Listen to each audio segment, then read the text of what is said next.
এইরকম সন্তানদের জন্য এইটাই পাওয়া। বাবা সম্পত্তি সব বৃদ্ধাশ্রমে দিছে, এই বাড়িতে থাকার আর কোনো জায়গা নাই।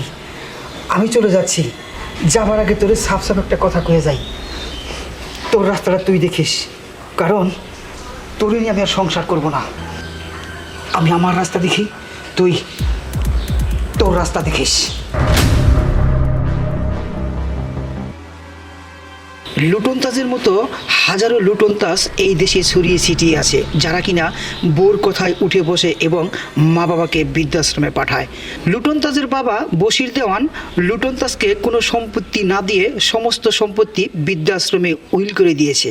এভাবেই বৃদ্ধাশ্রমে থাকা প্রতিটা মা বাবাই যদি তাদের সমস্ত থাবর স্থাবর বৃদ্ধাশ্রমে লিখে দিত, তাহলে এরকম কুলাঙ্গার সন্তান যারা আছেন তারা কখনো বোর কথায় উঠবে বসবে না এবং বোর কথায় নিজের মা বাবাকে